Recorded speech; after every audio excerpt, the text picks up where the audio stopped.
एकदम basic basic बातें इतनी सिंपल है जो आपको लगभग 6-7 स्टैंडर्ड से इंट्रोड्यूस कर दी थी, उन्हीं का इंट्रोडक्शन अब यहाँ पे चल रहा है हमारा।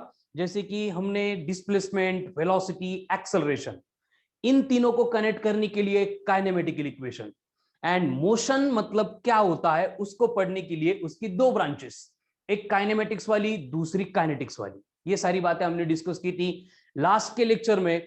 सबसे important point related to mechanics यानी मोशन की केस में जो सबसे इंपॉर्टेंट कंसेप्ट होती है, मोशन छोड़ो, जो भी अपन 11th-12th में फिजिक्स पढ़ने वाले हैं, पूरे 2 इयर्स के जो भी एनसीईआरटी का हमारा सिलेबस होगा, वहां पे पूरा जो हमारा हर एक कंसेप्ट, हर एक सेक्शन जो भी चलेगी, उसमें सबसे इंपॉर्टेंट कंसेप्ट यही होगी, फोर्स वाली। And that force is given by F is equals to m into a, mass into acceleration. And उस फोर्स को इंट्रोड्यूस करने के लिए कल हमने इनर्शिया वाली टेंडेंसी को फिर से एक बार इंट्रोड्यूस किया था। फिर से एक बार मतलब पहले 2-3 लेक्चर में ऑलरेडी उसका जो डिस्क्रिप्शन है इंट्रोडक्शन में डिटेल में हो चुका था, ठीक है। फिर भी फोर्स जब भी आएगा, फोर्स को समझने के लिए हमें इनर्शिया लगेगा, क्योंकि इनर्शिया प्रोवाइड करता है, इसलिए मास का इंपॉर्टेंस है। समझ में आ रहा है ना? फोर्स जब भी अप्लाई होगा तब हम क्या करेंगे, इनर्शिया को ओवरकम करेंगे। इनर्शिया कौन रिप्रेजेंट करेगा? मास रिप्रेजेंट करेगा। इसलिए जब जब फोर्स आएगा तब तब मास आएगा, मतलब तब तब इनर्शिया आएगा, ठीक है। तो इनका रिलेशन कल हमने देखा था, थोड़े बहुत उससे रिलेटेड जो न्यूमेरिकल्स थे उनको भी हमने सॉल्व किया था। अब हम आगे की कंसेप्ट जो है मैकेनिक्स की उसको देखने वाले हैं। जो कंसेप्ट अगेन मोस्ट इंपॉर्टेंट है, दैट इज वर्क, एंड उतनी ही कंफ्यूजिंग है। कंफ्यूजिंग क्या है देखो, कि बेसिकली वर्क मतलब क्या है, वर्क मालूम है क्या? ऐसा अगर क्वेश्चन किसी को पूछा जाएगा तो वो बोलेगा yes work is work. Work मतलब क्या है? Work is force into displacement. लेकिन वर्क के बारे में हमारे पास इतनी इंफॉर्मेशन है, वर्क वर्क होता है, वर्क यानी फोर्स इनटू डिस्प्लेसमेंट होता है, लेकिन ये तो फॉर्मूला हो गया। कंसेप्ट क्या है वर्क की, आया कहां से वर्क, होता क्या है वर्क, ये समझने के लिए हमें इसके ऊपर थोड़ा सा आज डिस्कस करना है। एक बार वर्क क्लियर हो गया मतलब बहुत सारे टॉपिक्स में हमें इस वर्क में जो कंसेप्ट आती है उसी के प्रिंसिपल, उसी के मैकेनिज्म यूज करके डिफरेंट डिफरेंट डेरिवेशन को हम यहाँ पे डिराइव करने वाले हैं। उससे पहले विद इन 2 मिनट्स देख लेते हैं आपकी क्या आइडिया है अबाउट वर्क। चलो come on fast, Pranav, Dinesh start करो, दैवशाला बोलो, वर्क मीन्स व्हाट, क्या लगता है आपको, what will be the work? Work work क्या होगा वर्क?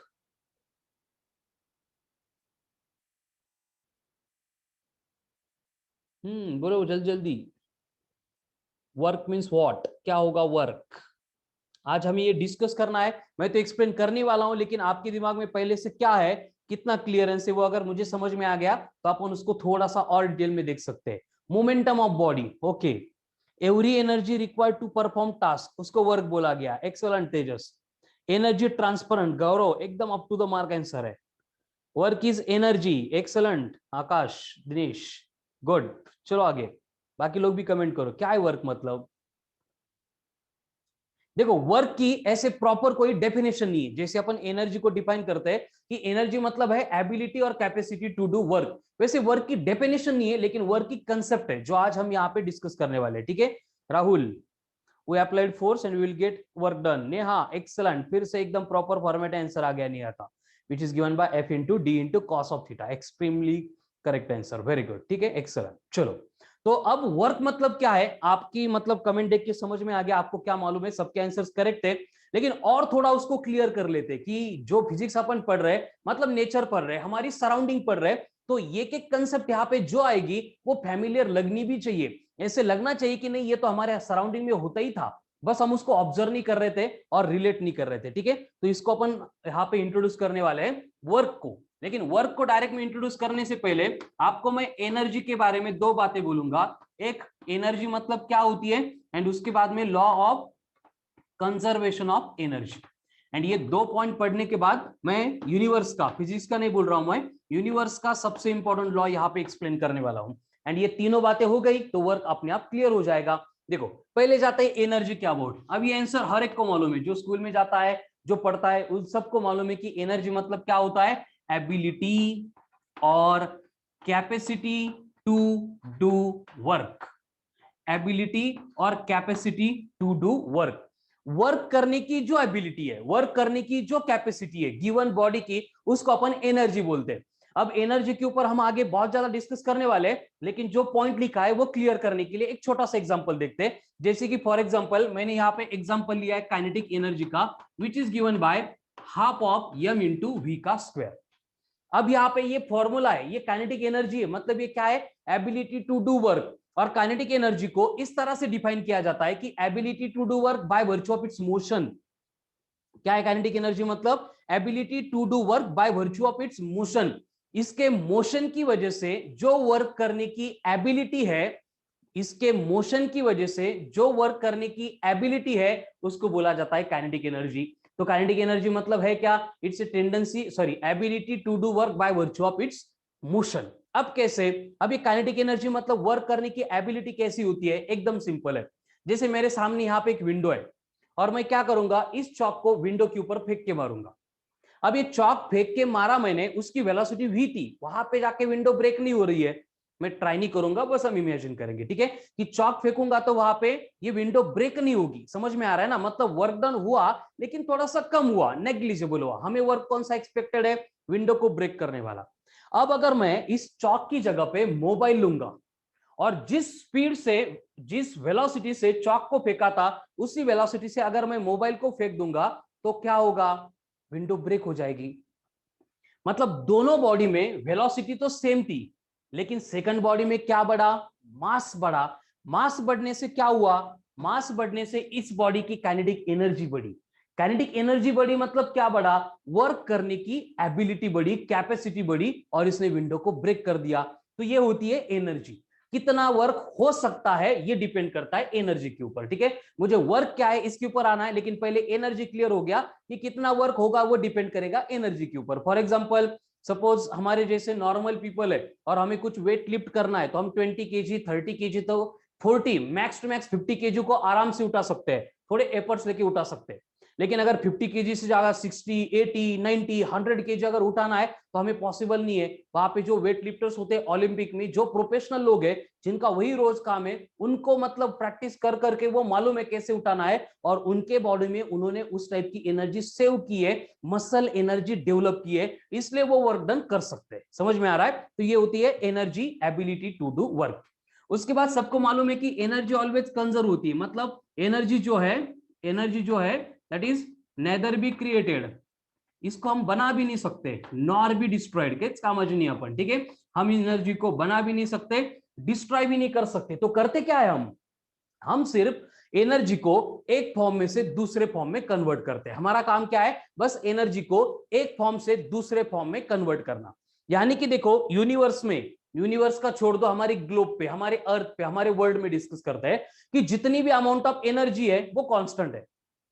उस एनर्जी को छोड़ के हम नई एनर्जी बना भी नहीं सकते, क्रिएट भी नहीं कर सकते, एंड जो एनर्जी पहले से एग्जिस्ट है उसको अपन डिस्ट्रॉय भी नहीं कर सकते। हम क्या करते हैं, बस एक फॉर्म की एनर्जी थी उसको दूसरे फॉर्म में कन्वर्ट करते हैं। कैसे, इसको एक्सप्लेन करने के लिए मैं दो एग्जांपल आपको एक्सप्लेन करूंगा। कि फॉर एग्जांपल, हमारी जो अर्थ है उसका यूनिवर्सल सोर्स ऑफ एनर्जी, मतलब जो बेसिक एनर्जी हमें मिलती है वो मिलती है फ्रॉम सनलाइट। वो हमारा बेसिक सोर्स ऑफ एनर्जी है। सन में कौन है, लाइट है। लाइट का हमने अक्खा सेक्शन हमने डिस्कस किया है कि लाइट मतलब क्या होता है, फॉर्म ऑफ एनर्जी है। अब ये जो लाइट में एनर्जी होती है, ये सन से निकल के हमारे अर्थ के ऊपर आती है। डिफरेंट एप्लीकेशन में डिफरेंट वर्क है, हमने हमारे विजन से रिलेटेड उसको डिफाइन किया था, डिस्कस किया था। सिमिलर एग्जांपल देखते हैं कि अगर वो प्लांट्स के लीव्स के ऊपर इंसिडेंट हो गई, झाडांच्या पानावर, तो वहां पे लाइट इंसिडेंट होने के बाद ही एक प्रोसेस होती है, दैट इज फोटोसिंथेसिस। अब फोटोसिंथेसिस मतलब क्या, एक प्रोसेस है जिसमें ट्रीज और प्लांट्स क्या करते हैं, अपना फूड बनाते हैं। मैं बायोलॉजिकल यहाँ पे लैंग्वेज यूज नहीं कर रहा हूं, सिंपल लैंग्वेज एकदम, कि प्लांट्स जो है अपना फूड बनाते हैं, उस प्रोसेस को हम फोटोसिंथेसिस बोलते हैं। अब फोटोसिंथेसिस में अगर फूड बन रहा है तो फूड के लिए जो भी रिक्वायर्ड वाटर था, मिनरल्स था, वो सारा तो लीव्स के पार पहले से था। मतलब रूट्स उसको एब्जॉर्ब करके लीव में स्टोर कर रहे थे, लेकिन तब तक फूड प्रोसेस नहीं हो रहा है जब तक वहां पे लाइट इंसिडेंट नहीं हो रही है। इसका मतलब फोटोसिंथेसिस के प्रोसेस में मिनरल वाली जो एनर्जी थी उसको कन्वर्ट करने का काम ये लाइट वहां पे कर रहा है। फिर एक बार प्लांट्स ने केमिकल एनर्जी बना दी, फिर हम है या फिर अदर वेजिटेबल एनिमल्स है, वो क्या करते हैं, प्लांट्स को कंज्यूम करते हैं। इस प्रोसेस में हम क्या कर रहे हैं, वर्क कर रहे हैं, वो स्टोर्ड एनर्जी हमारे बॉडी में आ रही है एंड ये वर्क फिर से एनर्जी में स्टोर हो रहा है। एंड जो लाइट की एनर्जी थी वो केमिकल एनर्जी बन गई फोटोसिंथेसिस में, वही हमारे बॉडी के अंदर आके मसल एनर्जी बन गई। फिर हम अगर कुछ वर्क डन करेंगे, जैसे ग्राउंड से मैंने एक 10 kg का स्टोन उठाया, उसको उठा के स्टेयरकेस से चढ़ के 3rd फ्लोर पे जाके रख दिया टेरेस पे, तो क्या हुआ, स्टोन को हम ग्रेविटी के अगेंस्ट लेके गए, मतलब वहां पे वर्क डन हुआ अगेंस्ट ग्रेविटी, एंड ये वर्क डन स्टोर हुआ in the form of potential energy. कहां से एनर्जी कहां पे कन्वर्ट हो रही है, देखो लाइट की एनर्जी थी वो स्टोन के पोटेंशियल एनर्जी में कन्वर्ट हो गई। एंड हमारे नेचर की जो साइकिल है बस इसी एक मैकेनिज्म के ऊपर वर्क करती है। इसलिए हम 11th 12th में जाने के बाद जितने सारे टॉपिक्स देखने वाले फिजिक्स में, हर एक टॉपिक में हमें यही करना होगा। इनिशियली वहां पे क्या होगा, कोई वन फॉर्म ऑफ एनर्जी होगी, bye virtue of that energy हम वर्क करेंगे। एक बार वर्क हो गया कि वो work another form of energy में कन्वर्ट होगा, again another form of energy को हम क्या करेंगे, यूज करेंगे टू डू वर्क। उसका और एक एग्जांपल देख लेते कि जैसे for example thermal power plant है। थर्मल पावर प्लांट में क्या होता है, हम कोल लेके आते हैं, कोलसा, और वो कोल में क्या है कि स्टोर्ड केमिकल एनर्जी। अब उस स्टोर्ड केमिकल एनर्जी वाले कोल को हम इग्नाइट करते हैं, मतलब आग लगा देते हैं, तो वहां पे क्या होता है, वो केमिकल एनर्जी हीट एनर्जी में कन्वर्ट होती है। अब ये हीट क्या करती है, वहां पे वर्क करती है, उसके ऊपर हम वाटर टैंक रखते हैं, और वो वाटर टैंक में जो वाटर है उसको हीट सप्लाई करने के बाद वो वाटर का कन्वर्जन होता है स्टीम में, यानी वर्क डन हुआ है, केमिकल एनर्जी थी हीट में कन्वर्ट हो गई, हीट ने वर्क डन किया, हीट एनर्जी की स्टीम एनर्जी बन गई। वो स्टीम हम क्या करते हैं, पाइप में से पास करते हैं, पाइप के एंड में नोजल होता है, और वो नोजल में से हाई प्रेशर स्टीम हम क्या करते हैं, टरबाइन के ब्लेड्स, टरबाइन के बकेट्स के ऊपर आके बम्बार्ड करते हैं, और उस बम्बार्डमेंट से क्या होता है, टरबाइन रोटेट होना स्टार्ट होता है। अब टरबाइन रोटेट हो रहा है, देखो क्या था, कोल था, उसमें स्टोर्ड केमिकल एनर्जी थी, उसने क्या किया, रोटर को घुमाया, टरबाइन को घुमाया, चाकाला फिरवलं।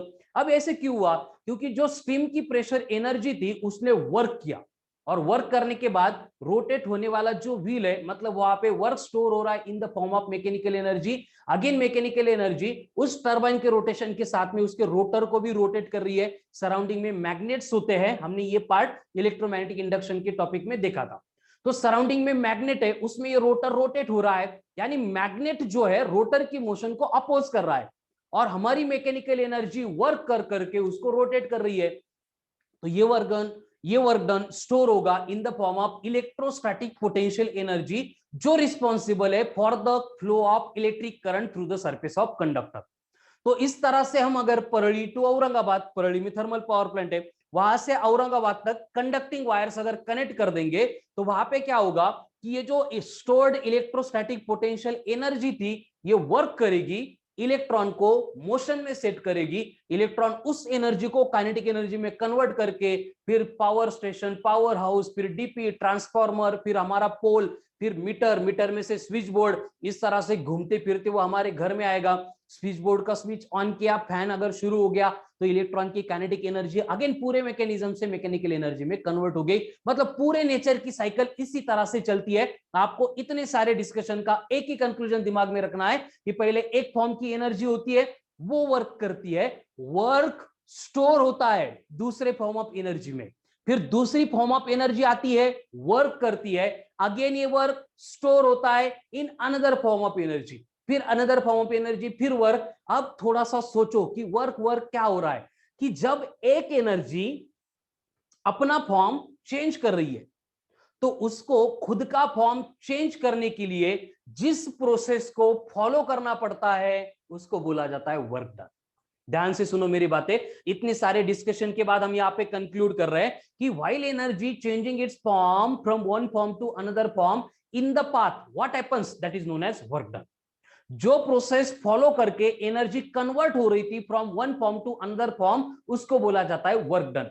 ये एकदम इंपॉर्टेंट कंसेप्ट, देखो आगे हमें बहुत सारे टॉपिक्स में सेम कंसेप्ट से रिलेटेड वर्क करना है, इसलिए मैं इसको एकदम मतलब बहुत ज्यादा टाइम दे रहा हूं, नंबर ऑफ एग्जांपल से यहाँ पे एक्सप्लेन कर रहा हूं। सिंपल कंसेप्ट है, सिंपल तरीके से एक्सेप्ट करो, इसी तरह से हम उसको अप्लाई करने वाले कि पहले एनर्जी होगी, एनर्जी आके वर्क करेगी, और वर्क होने से क्या होगा, उसके लिए सबसे इंपॉर्टेंट यूनिवर्स का सबसे बड़ा लॉ है, that is every type of work done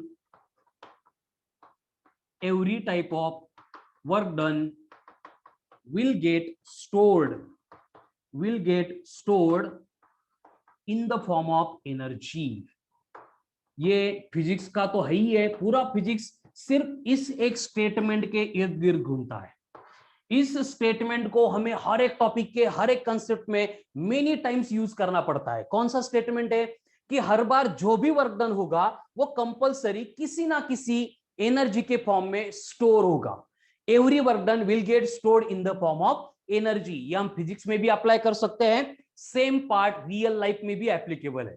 and इसी को एप्लीकेबल करना है, इसलिए आज सब लोगों ने न्यूज सुनी होगी। अब वो गुड है या फिर बैड है हम उसके ऊपर कमेंट नहीं करेंगे। जो कंडीशन हमारे सामने आ रही है उसको पॉजिटिवली हम कन्वर्ट करके यूटिलाइज करने वाले हैं कि सीबीएसई ने 10th की आपके एग्जाम कैंसिल कर दिए। अब इससे क्या होगा कि जो स्टेट बोर्ड जून में लेने वाला है, कोई अनाउंसमेंट नहीं आई है ऑफिशियल उनकी तरफ से, बट पॉसिबिलिटी है अगर सेंटर इनको अगर रिक्वेस्ट करेगा तो ये भी कैंसिल कर सकते हैं। नहीं भी कैंसिल की तो वो जून में कंडक्ट करने वाले हैं। ठीक है, अभी चल रहा है अप्रैल, मई एंड जून के एंडिंग में वो कंडक्ट करने का सोच रहे हैं। उसके बाद भी अगर उन्होंने पोस्टपोन किया तो होगा क्या, देखो कि बेसिकली रोज लेक्चर में यही मैं बोलता हूं कि 10th मतलब एक स्टेप है हमारी, लेकिन हमारा जो एक्चुअल एम है, जो साइंस स्ट्रीम में आने वाले हैं उनका बेसिक एम है जेडब्ल्यू एंड नीट इनको क्रैक करके जो भी हमारा मतलब ड्रीम कॉलेज है, ड्रीम ब्रांच है या फिर ड्रीम फील्ड है, वहां पे एडमिशन लेना। तो होगा क्या, देखो कुछ लोग बोलने से अच्छा है, बहुत सारे लोग ऐसे हैं कि जो ये बात मई जून के बाद में सोचते हैं, उनकी पॉपुलेशन मोर देन 80% है।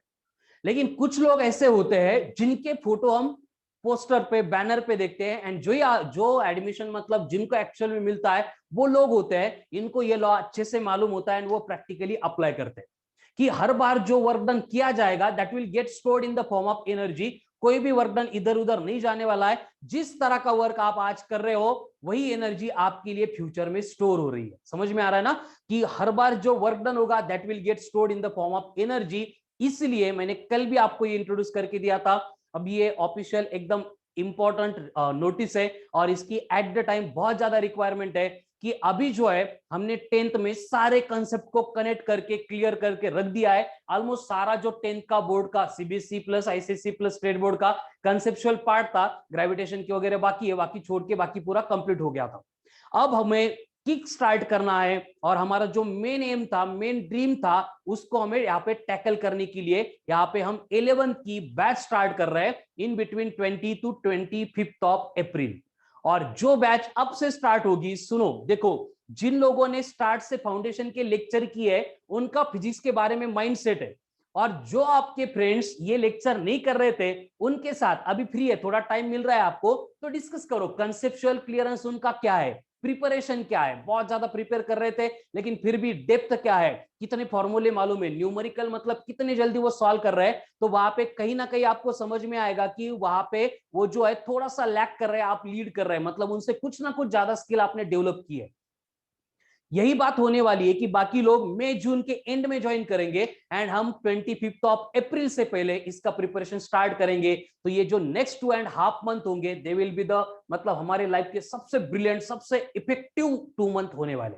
इसलिए एज अर्ली एज पॉसिबल आपको रजिस्ट्रेशन करना है एंड उस बैच में एनरोल होना है, so we can start directly the syllabus of 11th NCERT which is required for 11th and 12th JW and NEET. ठीक है, तो ये ऑफिशियल अनाउंसमेंट थी और इसके लिए रजिस्ट्रेशन प्रोसेस के लिए आपको इस नंबर के ऊपर कांटेक्ट करना है, वहां पे आपको सारी डिटेल्स मिल जाएगी 9579326763। ठीक है, अब कंसेप्ट के ऊपर आते हैं कि बेसिकली क्या है। देखो कि यहाँ पे वर्क एंड एनर्जी इनका रिलेशन मुझे एक्सप्लेन करना था। जो 3 स्टेटमेंट आपको दिख रहे हैं वो पूरा एक्सप्लेन कर रहा है। फिर से रिपीट कर रहा हूं कि बहुत सारा फिजिक्स का कंसेप्चुअल पार्ट सिर्फ इसी के ऊपर डिपेंड है। एनर्जी होगी, वर्क होगा, वर्क होगा, वो डिफरेंट टाइप ऑफ एनर्जी में स्टोर होगी, वो एनर्जी फिर से वर्क करेगी। अब सिंपल वर्ड्स में मुझे वर्क को यहाँ पे कंसेप्चुअली क्लियर करना है। मैं लिख के नहीं दे रहा हूं क्योंकि ये कंसेप्ट है, उसकी डेफिनेशन नहीं है, मैं बस एक्सप्लेन कर रहा हूं कि वर्क मतलब क्या है कि जब एनर्जी अपना फॉर्म चेंज करती है, while energy is changing its form from one form to another form in the path, जो होगा वो वर्क डन होगा। या फिर जो पाथ एनर्जी फॉलो करती है for changing its form from one form to another form, that is known as work done. तो ये आपको कंसेप्चुअली याद रखना पड़ेगा, कंसेप्चुअली एक्सप्लेन करना पड़ेगा।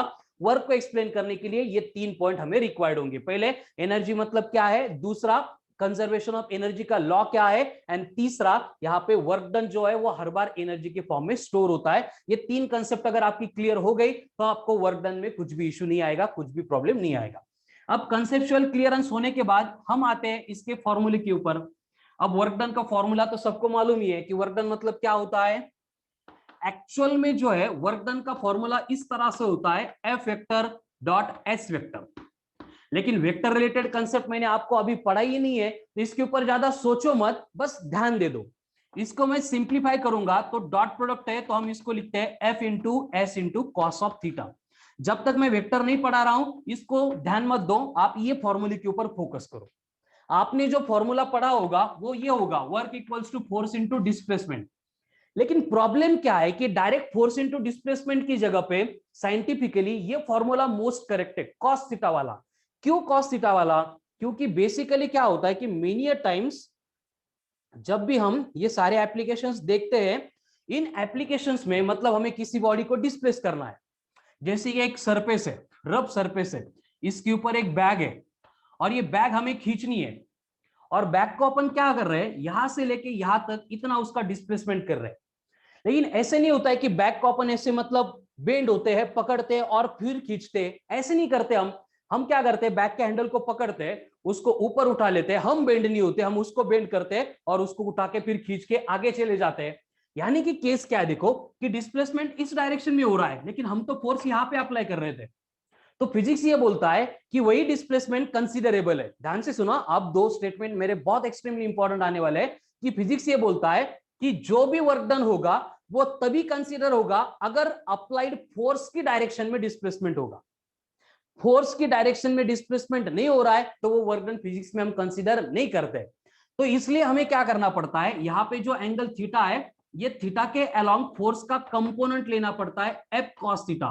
फिर जाके हमें वर्क डन मिलता है F into S into cos of theta. तो ये एक्सट्रीमली इंपॉर्टेंट फॉर्मूला है। अब से आगे फोर्स बोलने के बाद हम वर्क बोलने के बाद हम फोर्स इंटू डिस्प्लेसमेंट नहीं बोलेंगे, हम force into displacement into cos of theta बोलेंगे। क्लियर है? ये मोस्ट करेक्ट साइंटिफिक फॉर्मूला है वर्क डन का। अब इसका एग्जांपल अगर देखेंगे तो आपको मतलब फनी लगेगा, लेकिन प्रैक्टिकल केस क्या है, रेलवे प्लेटफॉर्म पे गए और वहां पे हमारा लगेज है, लगेज उठाने के लिए हमने कूली को अपॉइंट किया। अब कूली करता क्या है, देखो बैग उठाता है, सर पे रखता है और चलने लगता है। अब बैग के ऊपर एक्ट होने वाला फोर्स कौन सा था, ध्यान से देखो, बैग के ऊपर एक्ट होने वाला फोर्स था mg, यानी उसका वेट। वो कूली बैग को उठा के यहां पे लेके जा रहा है, मतलब दोनों के बिटवीन का एंगल कितना हो गया, 90 डिग्री। अगर थीटा 90 है तो cos 90 जीरो है, यानी उसने जो वर्क डन किया वो जीरो है, पैसे देने की जरूरत ही नहीं है अगर फिजिक्स के व्यू से देखेंगे तो।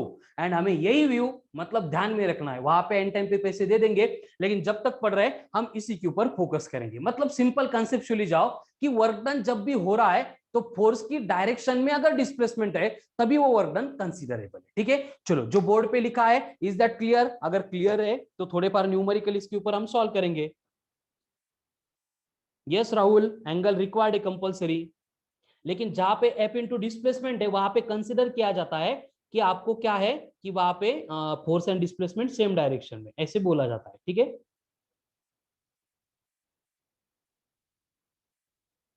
नेहा ये तो सबका सोच है बेटा, लेकिन गवर्नमेंट के आगे अपन क्या कर सकते हैं, 12th में करो वो। ठीक है, चलो तो अब यहाँ पे कुछ न्यूमेरिकल्स अपन सॉल्व करेंगे सेम कंसेप्ट के ऊपर, वर्क डन के ऊपर।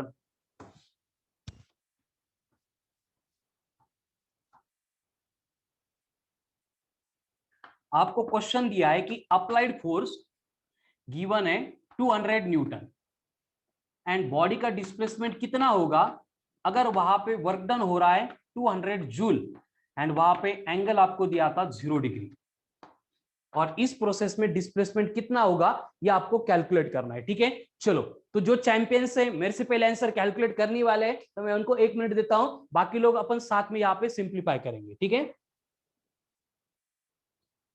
सिद्धि अपन 20 से लेके 25 ऑफ अप्रैल, ठीक है, जो बोला मैंने कि 2025, ये इसके मतलब इन बिटवीन एक डेट फाइनलाइज करेंगे हम कल के लेक्चर तक। ऑलमोस्ट 25 ऑफ अप्रैल होगा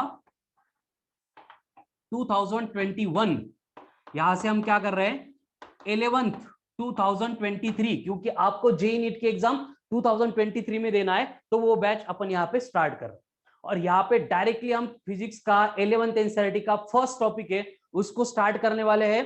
एंड साइमल्टेनियसली जो शॉर्टकट ट्रिक्स मैंने कुछ कुछ पॉइंट्स स्टार्ट के लेक्चर में एक्सप्लेन किए थे, बाकी हमारे पास टाइम लिमिटेड था इसलिए मैं इतना टाइम नहीं दे पा रहा था, तो ग्राफिकल रिप्रेजेंटेशन, बेसिक मैथमेटिक्स 9-10 का जो फिजिक्स में रिक्वायर्ड है, 11-12 का जो फिजिक्स में रिक्वायर्ड है, differentiation, integration, use of logbook, ये सारी बातें हम नेक्स्ट 2 मंथ में करने वाले हैं, ठीक है। क्योंकि ये नेक्स्ट 2 मंथ जो है हमें बहुत ज्यादा अपॉर्चुनिटी देंगे। आपके पास भी बहुत टाइम होगा, मेरे पास भी बहुत टाइम होगा, लेकिन जो जून के बाद आने वाले हैं उनको इतना टाइम देना पॉसिबल, मतलब देने का हम ट्राई करेंगे, ऐसे नहीं कि उनको कम पढ़ाएंगे, लेकिन टाइम कम रहेगा एज कंपेयर टू यू। इसलिए as early as possible registration करो और इस बैच के लिए एनरोल हो जाओ, ठीक है सिद्धि।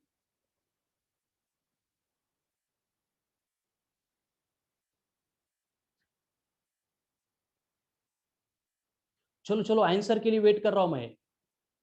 विनीत, फुल नेम रीनेम करो बेटा आपका। प्लीज विनीत, मैंने नंबर दिया था उस नंबर पे डिस्कस करेंगे बेटा बाकी सारी डिटेल्स। चलो बाकी लोगों के आंसर्स आने लगे, उससे पहले मैं यहाँ पे सॉल्व कर देता हूं। कंडीशन क्या है देखो, हमें मालूम है कि वर्क डन का फॉर्मूला होगा F into S into cos of theta. अब पहली स्टेप में हम क्या करेंगे कि जितनी वैल्यूज, जितनी इंफॉर्मेशन हमारे पास है वो हम पुट कर देंगे। मोहित, डिस्प्लेसमेंट जीरो आ गया, क्यों? क्योंकि एंगल जीरो था। ऐसे नहीं होगा बेटा, आपको सॉल्व करना पड़ेगा, थोड़ा दिमाग लगाना पड़ेगा। देखो वर्क डन कितना है, F into S into cos of theta है। तो अब यहाँ पे जो वैल्यू दी है उनको पुट करते हैं। वर्क डन कितना है 200, फोर्स भी कितना है 200 है, डिस्प्लेसमेंट कितना है मालूम नहीं है, कॉस ऑफ थीटा चाहिए लेकिन थीटा जीरो दिया है यानी ये कॉस जीरो बनेगा, तो ये कैंसल होंगे, मतलब यहाँ पे 1 बचेगा। 1 is equals to s into cos of zero भी 1 है, यानी यहाँ पे जो डिस्प्लेसमेंट होगा दैट विल बी 1 मीटर। चलो मोहित क्रॉस चेक करो एक बार। Yes Toshivi correct answer. चलो बाकी चैंपियंस देख लो। Rahul extremely correct. प्रणव क्यों रुक गया आज? संस्कार प्रणव। चलो आदित्य आंसर दो अब। चेतन करेक्ट है। कमलेश करेक्ट है, वेरी गुड।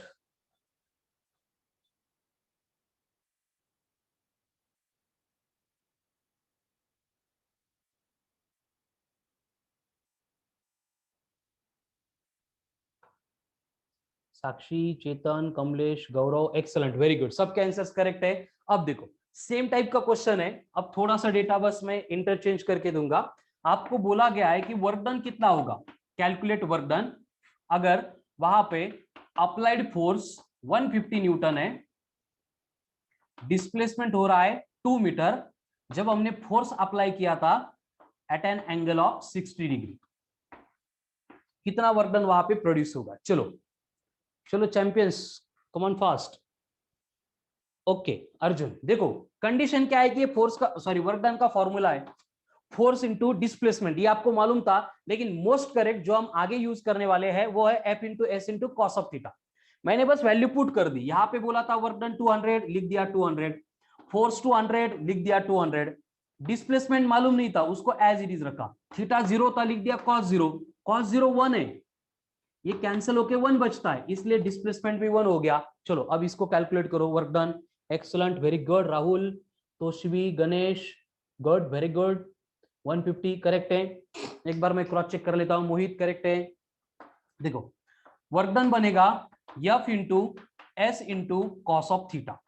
अब यहाँ पे एफ मतलब दिया है आपको 150, डिस्प्लेसमेंट दिया है 2।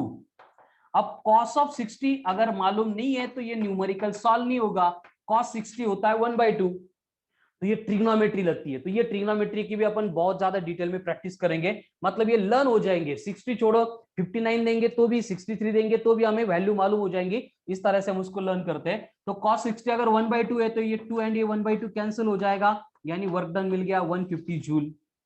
फिनिश्ड।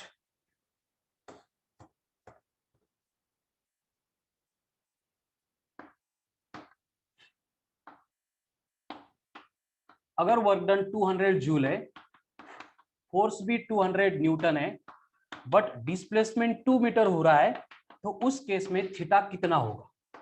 चलो अब ये थोड़ा सा इंपॉर्टेंट क्वेश्चन है सिंपल, डिफिकल्ट नहीं है लेकिन इंपॉर्टेंट है। मरियम करेक्ट है, वेरी गुड। चलो बाकी चैंपियंस कम ऑन फास्ट।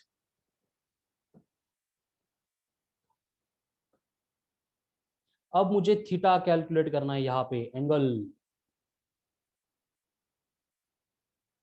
क्या होगा, एंगल कैसे होगा, angle 60 degree, excellent, very good Pranav. चलो गणेश करेक्ट है। देखो वर्क डन इक्वल्स टू, बाकी लोग जिनको नहीं समझ में आ रहा था ध्यान से देखो, work done is equals to रहेगा F into S into cos of theta.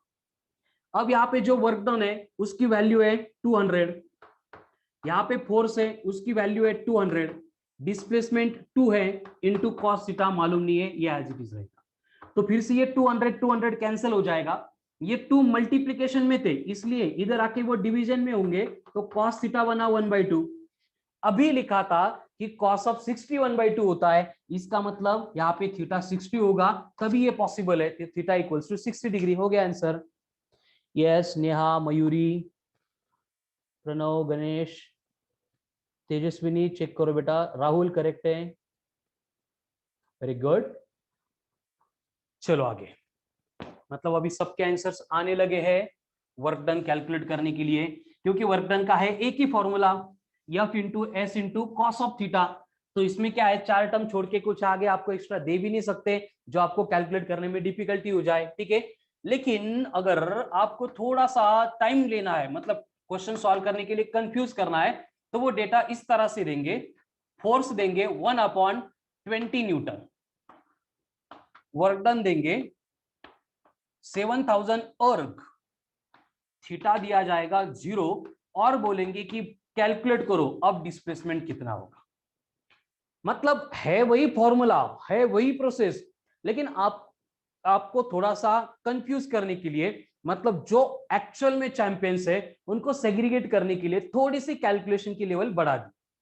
अब इसे क्या होगा, कुछ भी नहीं होगा, हम बस ये यूनिट का कन्वर्जन एक बार कर लेंगे कि 7000 है, 7000 को हम ऐसे भी लिख सकते हैं 7 इंटू 1000 यानी 10⁻3।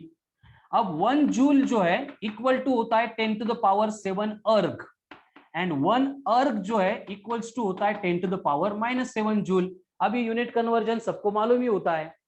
अगर ये वैल्यू पुट करेंगे तो मुझे अर्ग निकाल के जूल लिखना है, तो 10⁻⁻7 लेके आना पड़ेगा, यानी कि वर्क डन कितना मिला, 7 इंटू 10⁻। अब ये बेसिक रूल सबको मालूम है, a raise to m into a raise to n, base से में तो पावर की एडिशन करो, 3 - 7 मतलब ये होता है -4, मैं यहां पे लिख दूंगा 10⁻⁻4, ये वर्क डन मिला। अब बाकी पूरी प्रोसेस सेम ही रहेगी, मतलब फॉर्मूला मिलेगा work done equals to F into S into cos of theta, मुझे निकालना था डिस्प्लेसमेंट, वर्क डन कितना है 7 इंटू 10⁻⁻4, फोर्स कितना है 1/20 इंटू डिस्प्लेसमेंट, कॉस 0 1 है तो 1 आ गया। अब एक स्टेप में ये 20 को इधर भेज दो, तो यस इक्वल टू कितना होगा 7 इंटू 2 14, एक जीरो वहां पे, तो 140 इंटू 10⁻⁻4 मीटर, ये हो गया आपका डिस्प्लेसमेंट। मतलब कैलकुलेशन डिफिकल्ट बनाने से कुछ चेंजेस नहीं होंगे। चलो आंसर्स बोलो, कमन फास्ट। दिनेश अभी सॉल्व कर दिया, आकाश दिनेश क्लियर है।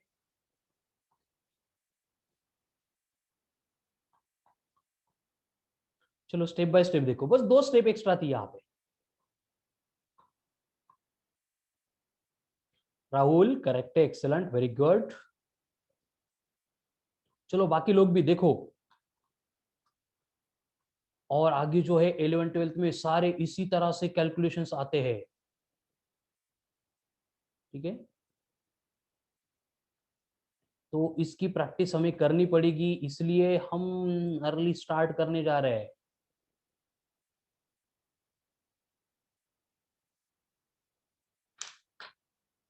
चलो, तो एक फॉर्मूला है लेकिन उसके ऊपर इतने सारे टाइप के क्वेश्चंस हम यहाँ पे दे रहे हैं, मतलब ये बन सकते हैं एग्जाम में।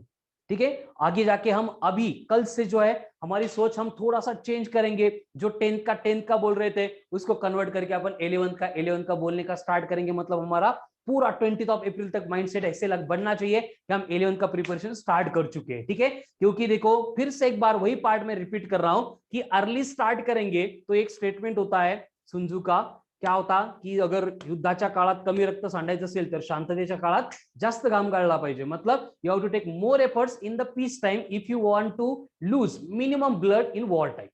तो हमारी वॉर टाइम तो जून के बाद स्टार्ट ही होती है, वहां से मतलब पीछे नहीं हट सकते। लेकिन ये टाइम है, बाकी लोग रिलैक्स रहेंगे, नए नए लैब बेस्ट खेलता, रुकते हैं 2 मिनट देखते हैं, ये करते वो करते, तब तक हम उनके आगे जाएंगे। और जब जून में मतलब वो आपके साथ कंपीट करने आएंगे तब वो सोचेंगे भी नहीं इतना सारा पार्ट इतनी अच्छी तरह से हमने प्रिपेयर किया होगा। ठीक है, तो इसके ऊपर सोचो, as early as possible registration करके एडमिशन कंफर्म करो सो दैट हम उस बैच में एनरोल हो सकते हैं। बहुत सारे लोगों के आपके बैच में से हो गया रजिस्ट्रेशन, जो पेंडिंग है थोड़ा सा जल्दी वहां पे आपको स्टार्ट करना है। ठीक है, फिर से एक बार जो लेट ज्वाइन हुए हैं, जो आज ही ज्वाइन हुए हैं, उनको अगर प्रीवियस रिकॉर्डेड लेक्चर चाहिए तो इस नंबर के ऊपर आपको व्हाट्सएप पे मैसेज करना है, your name and your school name, and जो भी एडमिशन रजिस्ट्रेशन प्रोसेस की जो भी इंक्वायरी होगी उसके लिए इसके ऊपर कॉल करो या फिर व्हाट्सएप पे मैसेज करो। ठीक है, तो आज के लिए इतना ही। कल हम जो है एनर्जी एंड पावर एंड उनके रिलेशन, आज जैसे वर्क का रिलेशन देखा था इसी तरह का रिलेशन हम देखने वाले।